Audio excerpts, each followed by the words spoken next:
Hello, welcome to the Oprah Show. I'm your host, Oprah, of course, and today we have a very special guest. She's a prioress. How are you doing today? I'm doing fine. How about yourself? I'm doing good also. She's lived through a very traumatic, times, and, we're going to help her with her problem she has deep inside. Why don't you tell us a little bit about what you've lived through? It was horrible. They had these people that they tried because they thought they were bad Christians, and if you lost, because most people did, you got burned at the stake, or they walled you up in these chimney things and threw acid on you till you died. That was awful. And this was the Spanish Inquisition now? Yeah. What exactly was that? Oh, it was this thing. Okay, the king and queen thought that Spain wasn't being Christian enough, so they decided to create a little institution to help, give it a little oomph in the religious area. Mm-hmm. So they hired this guy named Thomas Torquemada. By the way, I went to high school with him. Nice guy till about senior year. He got all kind of bleh. So then we all sort of backed off. But anyways, so he was head of the Spanish Inquisition, and for a while everything was fine. They just went from town to town, making sure everybody was doing what they were supposed to. But then they got kind of greedy and corrupt, and there was no justice in the courts. It was awful. They just killed everyone. Yeah, and I heard that you even lost a loved one from this. Yeah, it was horrible. See, Jews' holy day is Saturday, and our holy day is Sunday. So Jews always change their sheets on Saturday because it's their holy day. Well, my brother Tom, he changed his sheets on Saturday, and they killed him.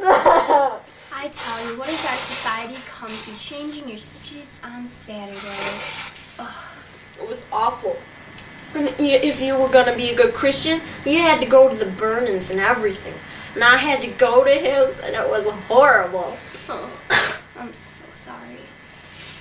It was so barbaric. I mean, it was just like the stinking Vikings. The Vikings? Well, my great-great-great-great-great-grandfather was a Viking, and he was an excellent man. You should not, they were good people. Well, all they did was sail around in their dinky little ships and pillage monasteries. They were more than just sailors, and they did more than just attack and try to overtake. They were good navigators, they were traders, and they were excellent craftsmen and shipbuilders. Yeah, but anybody can do that. I mean, what about their society? What do? Sit around and go, ugh, I'm king?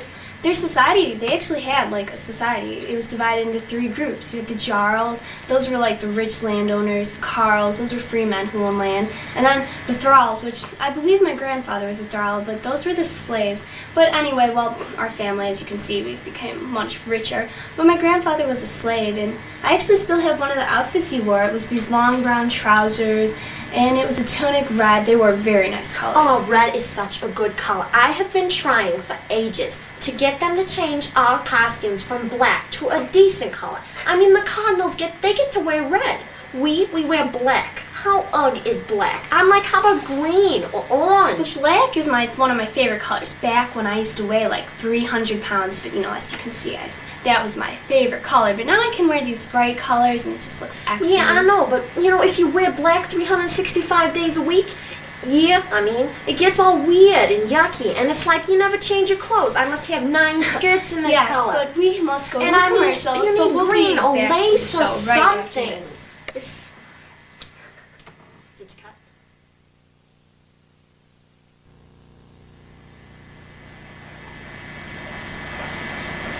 Soap, get your soap here. Only $2.99. It's rose-scented soap. Get your soap. Ooh, hey you might want to buy some soap. It's pink and rose-scented. You'll like it. It's only $2.99. $2.99. I have money here somewhere. Hold on. Oh, here you go. Here, you might want to buy another bar. There's a shower right over there. Soap. It makes you smell good. And then we'll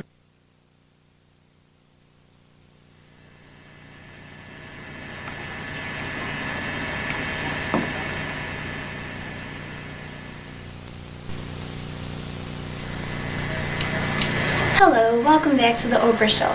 For those of you who are just tuning in, before the show we were discussing the Spanish Inquisition and the Vikings. It was quite interesting. Now, wasn't the Spanish Inquisition around the same time as the Great Schism? Yes, actually, the schism happened before the Inquisition. Oh, Now, what exactly was the Great Schism? Well, there were two rival popes, one of them in Antioch, the other one in Rome, and they were both fighting over who was the real pope. And since nobody really knew who to support, it just basically tore the church apart. I thought churches weren't like that.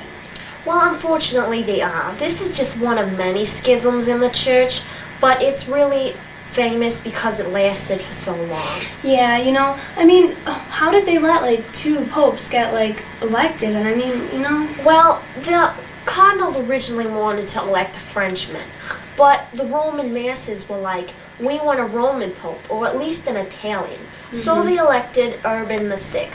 And he sort of started lording it over the cardinals and making them feel all awful. So they decided to get rid of him. So they said, you know what, this guy's not really the pope because we had to elect him because we were forced to by the masses. So they elected another guy, Clement III, and that's how you get the two popes. How did they resolve this? Well, actually, they had a council in Constance that lasted for 5 years, where they basically talked with all the clergymen and all the loyal nobles and stuff, and they had them decide what to do, and they eventually got rid of the two popes who had been there during the schism and elected a new one. Yeah, after all that, how long that must have been a long time going through all that. Yeah, I think it was 39 years. I see. Too bad they didn't have, something. Yeah, rules or something, like that thing in England. The Magna Carta. Yeah, the Magna Carta. Yeah, that was quite a good, Yeah, it did, what did it do? It kept the king from having too much power over, the citizens and the nobles. It didn't let him, it just didn't let him be, too powerful.